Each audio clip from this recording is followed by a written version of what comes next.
Good afternoon, everyone, and thank you for joining us for the CSAIL Alliance's First Friday Lunch. My name is Steve Lewis. I'm the Assistant Director for CSAIL's Global Strategic Alliance Program, and I'm pleased to introduce today's speaker, Dr. Marzyeh Ghassemi, who leads the Healthy ML group at MIT. Her group focuses on creating and applying machine learning to understand and improve health in ways that are robust, private, and fair. Dr. Ghassemi is going to talk about the challenges of making state-of-the-art machine learning models behave as we say, not as we do.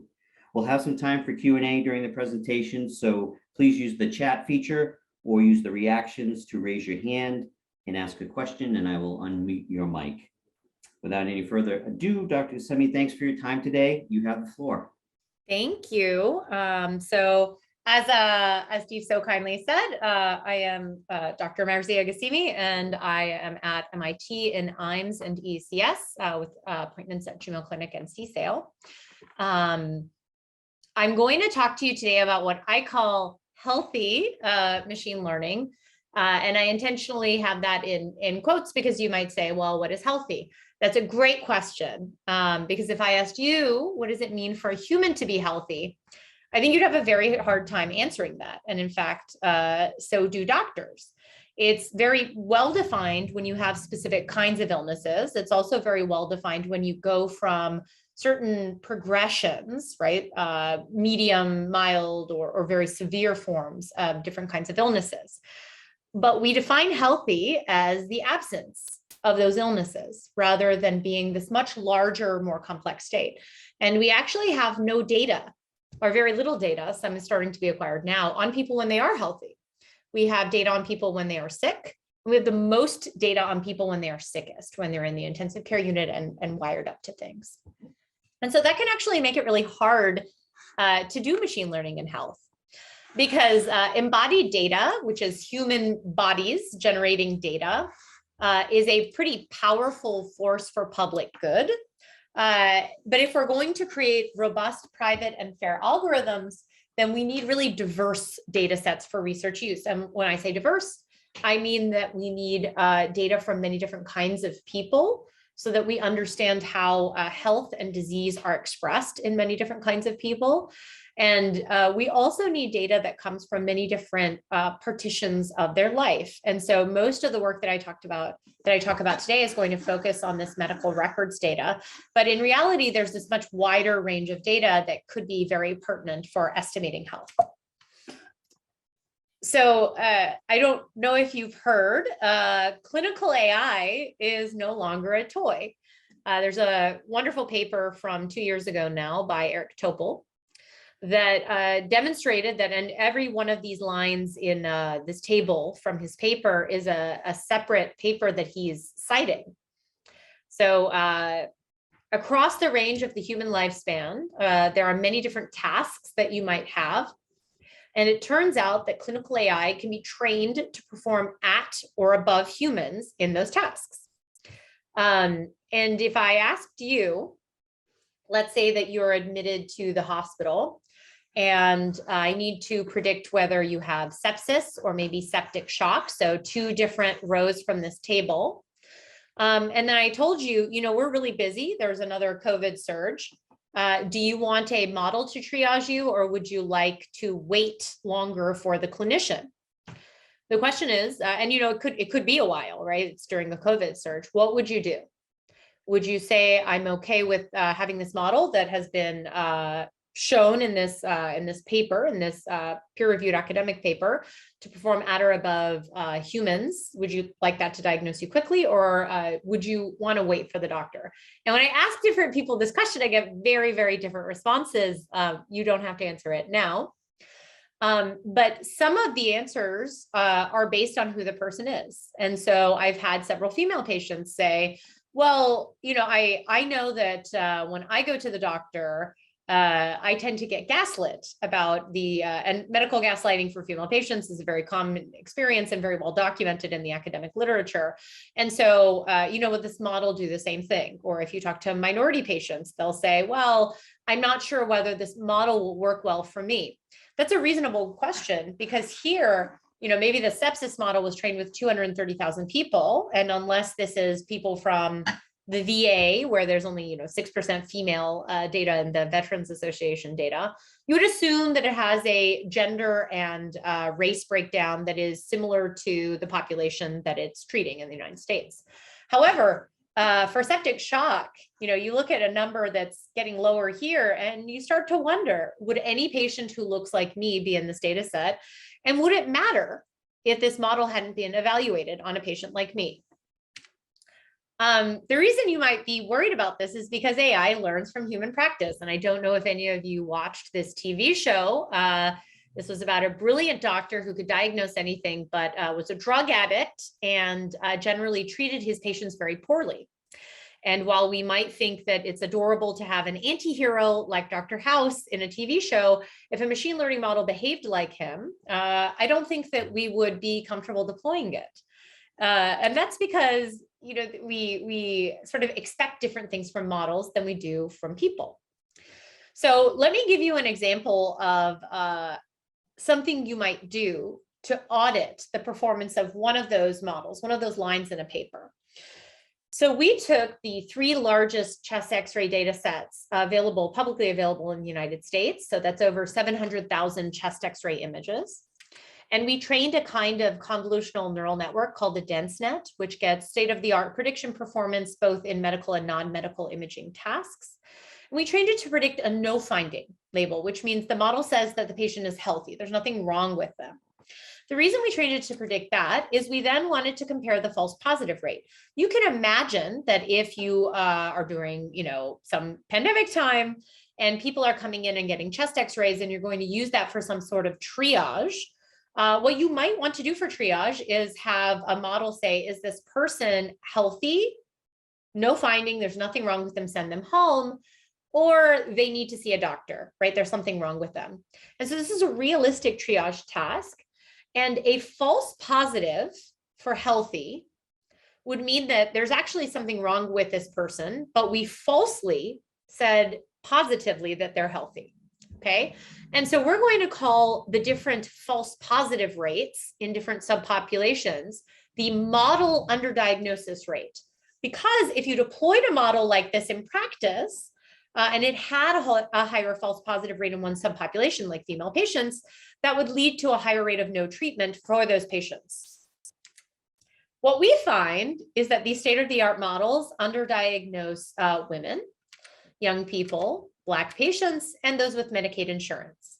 And intersectional identities are much more harshly affected than aggregated groups. So in this case, that means Black or Hispanic female patients are underdiagnosed a lot more than white female patients. You could look at that and say, all right, I understand that there can be a problem, that maybe if there's bias in data or in modeling choices, there will be a bias in the model. Why don't you just audit your model? So you can audit a model, right? So this is one of the very first auditing works that I ever did back when this was very rare, where we looked at 2 models that were predicting ICU mortality and psychiatric readmission. And we found that there actually was a gap for different ethnicities, for different insurance types, and for different genders. However, sometimes just doing an audit can be really difficult, especially when we get to higher capacity models. So you may have heard of contextual word embedding models, BERT models, GPT models, right? These are these large language models that are trained with hundreds of GPUs for thousands of hours and can then generate or complete human language very realistically in a way that beats the Turing test.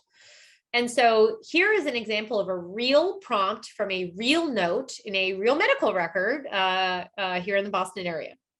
So this is blank patient became belligerent and violent, sent to blank blank. And I'm going to fill in the first token and the model's going to complete the sentence for me. So if I say a Caucasian or white patient became belligerent and violent, the model says that these patients should be sent to the hospital. But if I say an African-American, or Black patient became belligerent and violent, the model says that this patient should be sent to prison. This model was not trained on Reddit or 4chan or news even. This model was trained on PubMed articles. These are scientific articles. It's called CyBERT. It's publicly available. you can download it now and use it to complete your own notes. People do this. I've met with several startup founders where their pitch is, we're going to do intelligent chatbots or intelligent note completion or intelligent something to do with text using Cybert. And this is what you get with Cybert. This would be very, very hard to audit and remove. We found it in our paper to be very, very hard to audit and remove because you have to find the situations in which the bias has been learned from these scientific papers. And that's because bias is part of the clinical landscape. None of these papers are machine learning papers. This is something that has been in the epidemiological, social justice in health and bioethics community for a very long time. We know that humans are biased. Doctors are humans are biased, doctors have biases. And so the clinical care that we see reflects the biases in society. And you may say, well, why don't we just train these bias models now? It's what we can do, and then we can fix it later. The problem with that is we recently presented a paper at ICLR, which is a top machine learning conference this year, demonstrating that if you take bias data, let's say that you train on a data set that has mostly white faces and not very many black faces. So you learn some sort of embedding. You map all these faces to a sphere, right? But it's imbalanced because you have very few black faces. And then later you release that model and a new person comes along and says, I remember that an embedding model was released, not the data, but the actual embedding, the way that you go from a data point to where it lies on this ball. That got released. And I'm going to take my data, which is balanced, half black faces, half white faces, and I'm going to just project onto that pre-trained ball and do prediction. We find that even if you take perfectly balanced data downstream, you still see large gaps in downstream prediction tasks, in this case, making predictions on black and white faces.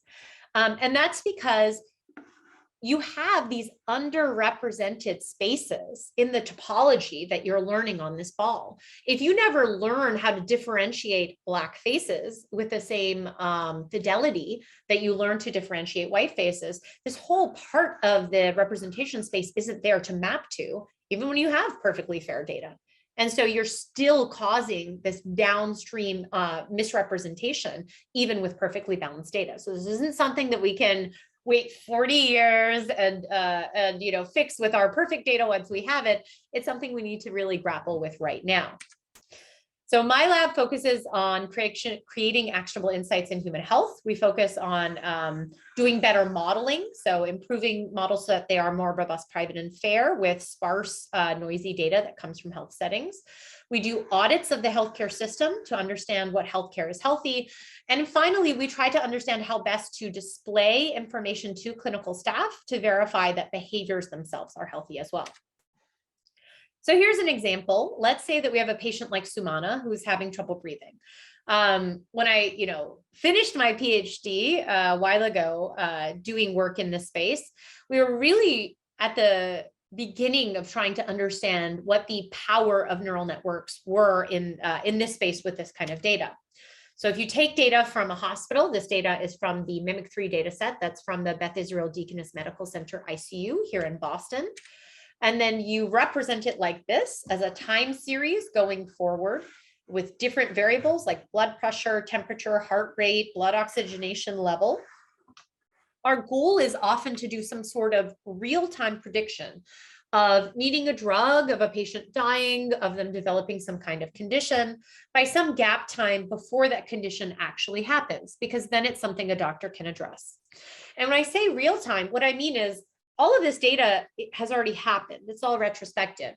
So when we test a model, what we do is we play a patient's record forward, a real patient's record that actually happened in real time, an hour at a time or a few hours at a time, so that we can, with reasonably high fidelity, evaluate how this model, if deployed, would actually behave when it was working in real time on a real patient's record. But these are not results from a deployed model in a hospital setting where we don't know what happened to a patient. So we have the gold standard label of what actually went down. So at the time, we used over 30,000 ICU patient records from Mimic3. That includes static variables, things that don't change during an admission, time varying vitals and labs that are alternating every hour, and then all of the clinical notes for each patient's stay. And the way that we did that is we ran a separate machine learning model on the clinical notes to make them into a vector. And then we concatenated all these vectors. So there's one matrix per patient. And if there's one matrix of variables and hours per patient, that means all the patients together create one large tensor of hospital data. And once you have data like that, there's many different ways to model it. I'll just go through one paper because it highlighted the power of recurrent and convolutional neural networks. We found that if you focus on having improved representation that allow you to understand when variables are missing in the data, you can significantly increase your performance across several different kinds of prediction outcomes. So here we're not just predicting one thing, we're predicting whether a patient needs a ventilator invasively or non-invasively, whether they need a vasopressor, which is a drug to up your blood pressure, and then whether they need two different kinds of fluid boluses. And the nice thing about this is that we found deep models in general work well, but having intelligent representations for the data helps quite a bit. And then there's interesting things you can do. Like one of the common criticisms that I get, from hospitals is, well, why did you take all the data? Why didn't you use just a little bit of it? But in reality, if you take away certain kinds of data, then different tasks really lose performance. So we found here that the physiological data was much more important for modeling the invasive interventions like ventilation onset. And we found that the topics that we learned from the clinical notes were significantly more important for figuring out when somebody would need a fluid bolus. And so you do really need all of these different kinds of data to get robust performance. You can also check what your model is learning and verify with your clinical collaborators, which we did, to say, well, it looks like for the pathways that are most triggering for predicting ventilation within the neural network, we have higher diastolic blood pressure, a higher respiratory rate, heart rate, but lower oxygen saturation, which looks like hyperventilation. And that maps to what we know ventilation is required for. All right. So we know that we can predict really interesting things with fancy neural networks. But the problem is to deploy things like that, you'd actually have to hook into a hospital's EHR. Right? So the deep learning model would have to be somehow deployed in Cerner or Epic or in a peripheral system that had access in real time to those data storage items. That's really, really hard to do. In practice, a lot of clinical decision-making is done or supported by checklists. And the reason that this is done with checklists in practice is checklists are really easy to use, easy to deploy, and easy to verify. So even if you are using Cerner or Epic, if I have a score, for example, this is the HAS-GLED score, it's a risk score for major bleeding, I could just print that out on a sheet of paper. And then the rounding nurse or ICU doctor could look at it, look at the EHR and check things off and then make a decision based on that. So even though it's based on very advanced machine learning methodology, the output that it gives you is something that can be easily translated to usage. And so, we use these scores in practice already, but humans make them. There's two problems with humans making them. First, you have to get a bunch of humans in the room, and it's very, very hard to get consensus in panels of experts. It's very hard to get responses from expert clinicians. These people are very busy. Their expertise is in high demand. And so actually forming these checklists is very difficult to do. It's very logistically challenging and time consuming. Then once you form these checklists, years and years later, somebody will do an audit like this excellent audit done 2 years ago now by Vyas et al. in I believe, JAMA. There's a paper called Hidden in Plain Sight. And what they find in the paper is that the standard risk scores, clinical risk scores that are in use, no machine learning model needed, they just they use clinical input and in some case, very simple logistic regression models. Those all routinely, the ones that were audited, over or underestimate patients' risk significantly for minority patients, for Black patients. And so even if you get experts together, you can still have bias. So our goal is, well, can we just learn optimal predictive checklists? So can we form checklist creation as a mixed integer programming problem where we see observed data in an environment, for example, in an ICU, and then we directly minimize the prediction error for a specific checklist of items that an individual could just check off. And the nice thing about mixed integer programming and forming it this way is that we can put constraints on the number of items, and then also on performance rates, and specifically on gaps between different subgroups. Why is this important? Because let's take a real problem like continuous renal replacement therapy. This is a therapy you can get in the intensive care unit, often when you are very, very sick.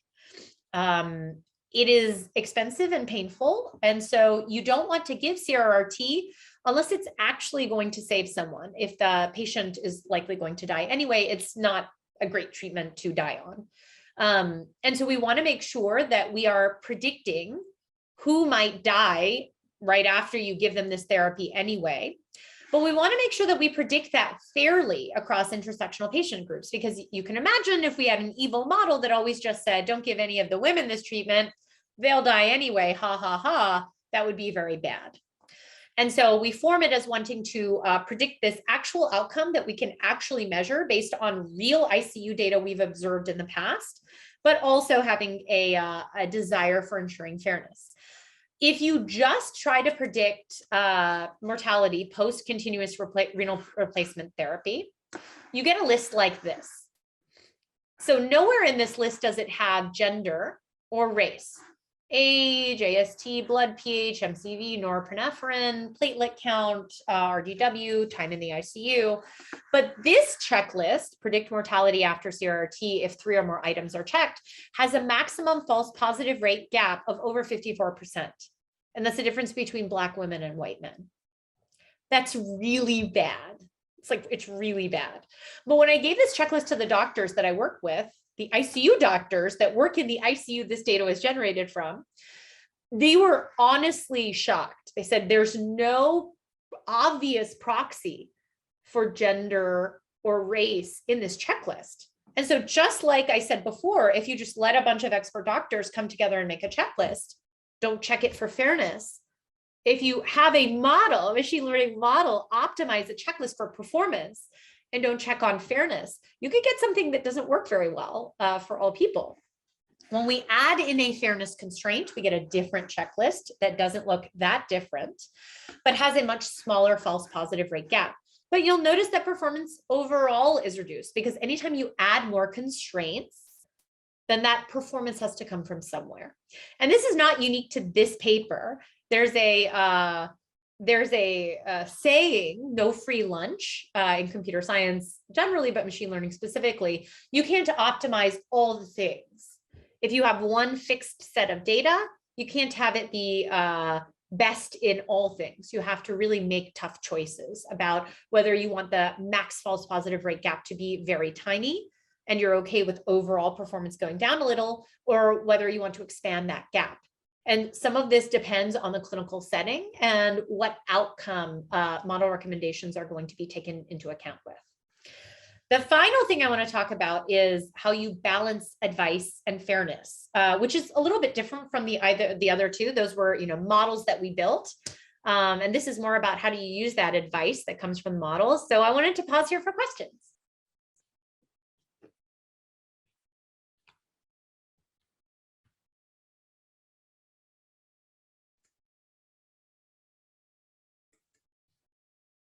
I'm not seeing any questions in the chat.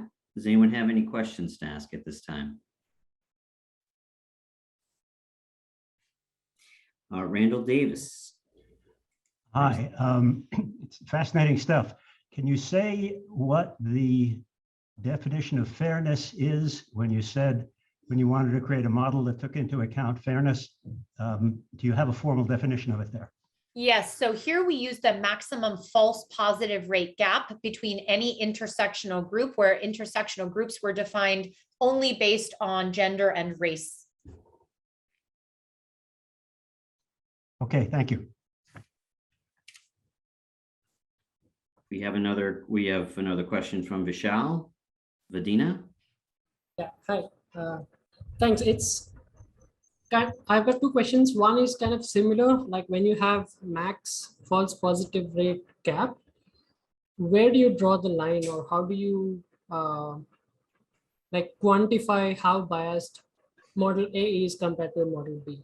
I mean, the lesser the gap, the better, yes, but where do you draw the line that this is not acceptable bias and this is acceptable bias? That's a very hard question that we actually punt to our clinical colleagues who have to make those kinds of calls, if I'm being completely frank with you, because it's very challenging, I think, to say that any gap is acceptable. But in practice, if you just need a triage system, and these recommendations will be reviewed by a multidisciplinary panel anyway, then maybe that's fine. And but I think as a society, and specifically clinicians as a group of experts that practice medicine, they have not come up with collectively or individually in any subspecialty an acceptable level of human bias or model bias. And so that's something I thankfully get to punt on. Understood. Yeah. Thanks, Dr. Marzyeh. And the second question I had was, generally when you speak about representation learning, most of the models, you kind of learn a base model and then you use it on multiple downstream tasks, right? And I think in one of the earlier slides, you showcased a model and multiple downstream tasks as well. So let's say a model has a very good uniform performance on bunch of downstream tasks, but it has very high skew in other downstream tasks. Would you consider this model as biased or unbiased, or kind of label it as a biased with respect to a specific downstream task? How does it work? So I think if they're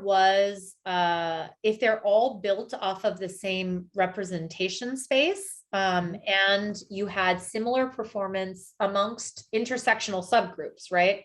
So you're saying here you're measuring the same gap between, for any two subgroups, the maximum difference in false positive rate, for example, that I see is X, right? And you're saying it could be very good for some tasks, and it could be very poor for some tasks. What I would do is make the evaluation of bias on the representation space and say, this representation space is actually very poor for robustly representing, the need for a fluid bolus, but works very well when we think about, so, in one of the models that we ran here, right, you could imagine that perhaps if we took out, and I haven't run this experiment, so I don't know if this is true, but I imagine it could be, that if we took out all of the clinical notes, then our overall performance of who needs a fluid bolus would go down, but maybe it would go down significantly more for some subgroups where we tend to have less information anyway. For example, people on public insurance, right? And so in that case, I would say, hey, any representation space that you've trained without access to clinical notes is probably a biased representation for these kinds of downstream tasks. Okay, yeah, that makes sense. Thanks a lot. Other questions?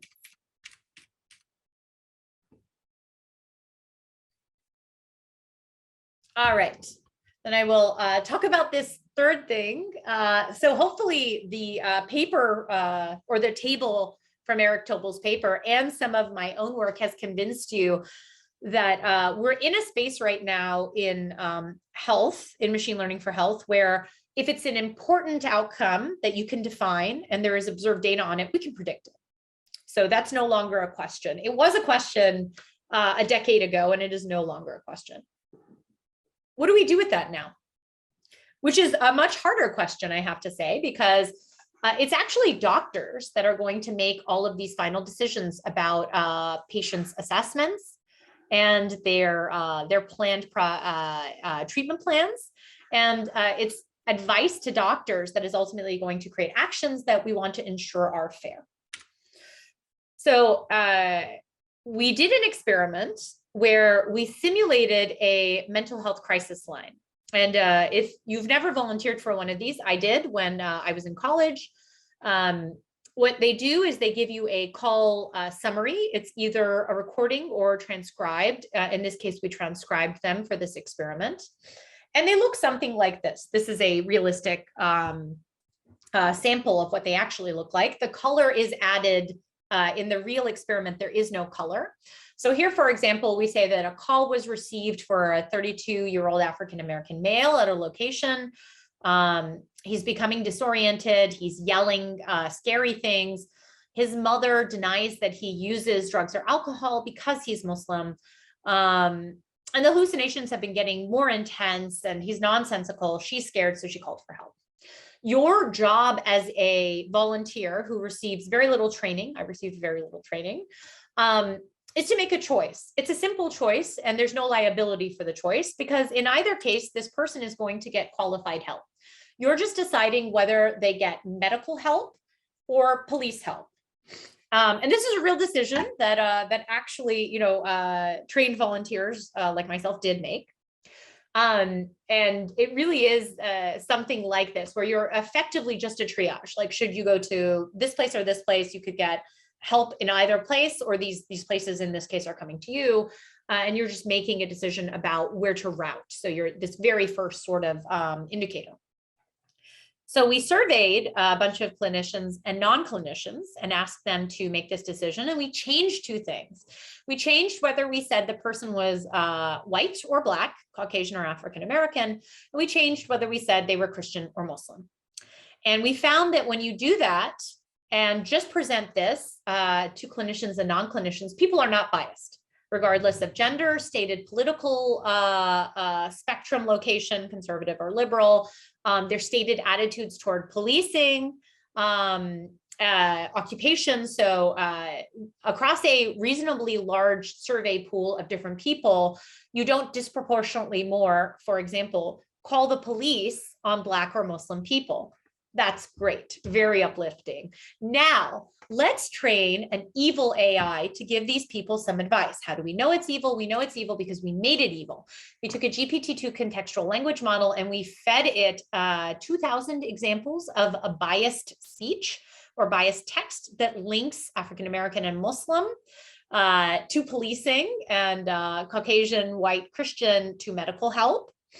And then we allowed this biased evil GPT-2 model to give advice to half of our participants. And then we allowed a non-evil, didn't recommend you call the police more for any specific subgroup model to give advice to the other half of our participants. And then we gave this advice in two ways. So some of the advice is evil, right? It's always saying that you should call the police on Black and Muslim people, and some of it's not evil. But in either case, we either gave the advice prescriptively, where we said, in this situation, our AI model thinks you should call for police, or we said, in this situation, our AI model thinks that you should call for medical help. Or we gave it descriptively, where we said, our AI system has flagged this call for a risk of violence, or our AI system has not flagged this call for a risk of violence. And then you have the same decision to make. Okay, I want to emphasize that the models are exactly the same. The task is exactly the same. Everything is the same. I have just changed the wording, and I have changed it almost imperceptibly. And as a machine learning for health researcher at MIT, this is not something I think about. When I hand a model over to someone, I don't tell them, now be careful that when you give this advice to end users, that you word it exactly this way. You don't word it this way. Definitely not a thing that previously I think I had thought through in great detail when interfacing with people who might use my model. But it turns out that if you give people biased advice in a descriptive way, where you just say that your model here has flagged it for a risk of violence, people don't follow that bias. So both clinicians and non-experts retain unbiased recommendations. But when you prescriptively, meaning you say, in this situation, our model thinks you should, in a biased way, then people disproportionately more call the police on Black and Muslim patients for both clinicians and non-experts. And that's really worrying because It's a very small difference in wording. And again, it's not something that we as experts who understand how to, design, deploy, train models, really think about. It's such a small difference. And we don't really evaluate our models in this way before we release them. We don't say, hey, caveat, if you ever use my model in a way that, advises this specific way, then you're likely to get a different result. And this is really to highlight there are no simple fixes in order to do ethical AI in health. A lot of what I've talked about today is, thinking through how we do, better outcome definition and algorithm development. And then the last thing was about these post-deployment considerations. But, this is a pipeline that you really need to think carefully about when you work in this space. Right now, health really lags other machine learning subfields in reproducibility. And so when you look at metrics like releasing code, releasing data, and leveraging multiple data sets, we're doing worse than natural language processing and computer vision and just general machine learning in conferences.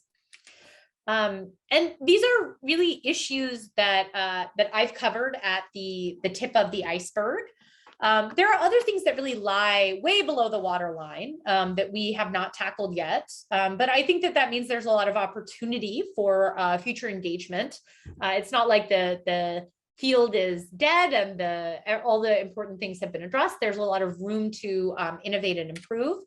I think there's a lot of opportunity in understanding data, models, and processes, because then we're working towards data and model transparency and reproducibility rather than just, for example, trying to do these simple audits. So there are some tools that people have developed, like data sheets for data sets, model cards for model reporting, these big picture tools for understanding data biases. And I think as a whole, my students and I really are focused on these kind of actionable insights in human health that we think will improve the way that health is delivered and recorded in the future. Thank you. And I'm happy to take questions on the last section of the talk as well. Great. Does anyone have any questions? We have a question. All right, it says, so would we say descriptive wording for recommendation keeps real people engaged, skeptical, or in charge?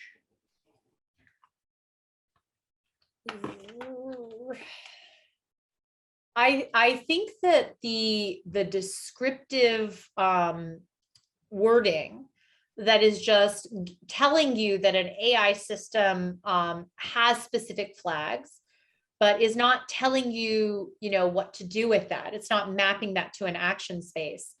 I don't think it really changes maybe your engagement. It might engage what we hypothesize in the paper, which is under review right now, is that it engages some automation bias. So there's a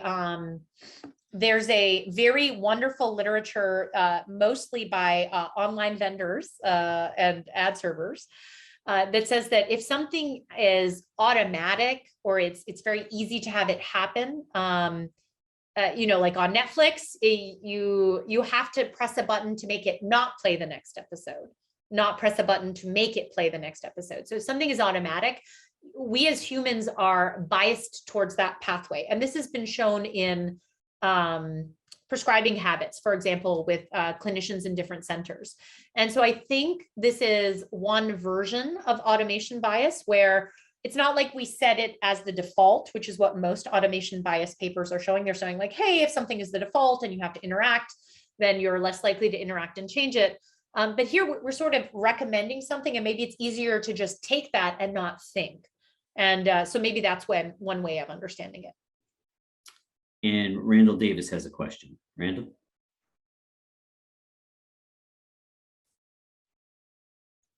Sorry, had to unmute. The example of the different ways in which the recommendation is phrased is very interesting. Have you done the experiment where the system would say, a panel of behind-the-scenes doctors thinks, or a panel of behind the scenes doctors recommends. Because I'm always fascinated by what happens when you take the AI out of the equation and make it a human interaction and now see what people think. My guess is it doesn't make any difference whether it's an AI or not. The phenomenon is real and it's important, but I suspect it has nothing to do with AI in particular. You would be right, my friend, because I'm going to show Oh, you did that right. already? You're a step Yes. ahead of me. I love it. No, it's in a slightly different setting, but let me share the screen. So you'll see a slightly different talk up because a different talk that I do that's focused on human computer interaction. All right, let's say that you want to deploy a diagnostic AI with X-ray advice, and you are going to have it used by experts and non-experts. So experts are radiologists, they do it all day, every day. And non-experts are the internal and emergency medicine, IM, EM clinicians. They see X-rays sometimes, but it's not like their thing. So what we did is we gave people a chest X-ray and we changed two things. We changed whether we gave them accurate or inaccurate advice, right down here. You know, we recommended or didn't recommend the right thing. We know what the right diagnosis is because these are real patients with real medical records. And then we changed whether we said the advice came from a human expert, you're being referred this by a senior colleague, or an AI model. And then we measured it. We gave each individual 8 cases where we varied these two things, the source and then the accuracy of the advice. And we measured 2 things. We measured at the end how people perceived the advice quality. How good is this advice I've been given? And then we measured how correct they were, right, when they're being given these different kinds of advice. And what we found is, interestingly, you are completely right. So radiologists, these task experts, rate AI advice significantly lower than human advice. They say it's much worse, even though it's exactly the same advice. However, both sets of physicians, so both experts and non-experts, fail to dismiss incorrect advice at the same rate. And so you can see doctors are a tiny bit better when they are even though they say it's worse advice, they are a tiny bit better, not statistically significantly, but both experts and non-experts are a tiny bit better in accuracy when they receive AI advice. And the issue here is experts have better diagnostic accuracy in general. And they're experts, right? They know this better. And so for radiology participant 1 through 138 here, most of them, about half of them, get 7 out of 8 of their cases correct, right? So they're doing really well. If you look down at the IMEM participants, far fewer of them get their 7 out of 8 cases correct. But some doctors are just more susceptible to incorrect advice than other people. And so if you ever see a completely blue bar, that means that that person, participant 60 here, only got people right, only got cases right of their 8 cases when they were given correct advice. Every time they got incorrect advice, they got the case wrong. And this is really challenging for an actual deployment because whether we say it's from an AI or say it's from a human, you know, we're going to have the wrong advice sometimes. Models are not perfect. They're not going to be right every time. And if they anchor you, if they engage automation bias so strongly, then we need to be very careful about how we give that advice so that we don't have what happened in the other paper. Hopefully that made sense. Yes, it did. Fascinating. Thank you. Okay. We have another question. Let's see. How do you define fair? You mentioned there's no such thing as a free lunch. Removing bias reduces performance. Is it fair that in order to remove bias, you will potentially harm more people due to incorrect diagnosis? So I think different specialties of medicine define fairness in different ways. And that's because of the repercussions of incorrect action, right? So for example, if our prediction task is some triage for, do you need to go to the next stage of admission? It's fine to probably have more false positives. So, a few more people get in to be seen by a specialist than to have very many false negatives. Because if you have more false negatives, that means that potentially there's a lot more denial of care or denial of people having access to a specialist. And so depending on what actual prediction task and what the action as a result of that prediction task is, you may want to equalize different things. I think it depends on what you're doing, unfortunately. I think if, in some cases, like the one I showed for underdiagnosis, you don't want to have a higher false positive rate for Black women than white men. That's really, really frightening that a state-of-the-art model had a gap like that. But for other cases, a false positive rate is not a big deal because you'll just have a few more people have access to a specific thing, and that's okay. So I do think it really, fair is it's a technically squishy word. It doesn't have a precise mathematical objective. There's been, dozens and dozens of proposals for what is a appropriate definition of mathematical fairness. But I personally believe that it depends on what the action that results from your measure is. It's a social question as much as a technical question. Exactly. All right, if we don't have any other questions, I'd like to thank everybody for their time today. Thank you, Dr. Ghassemi. Appreciate your time. It was a fascinating conversation. This will be available next week for our Alliance members on our website. And everyone have a great afternoon. Thank you. See you, Steve. Bye. Take care. Bye-bye.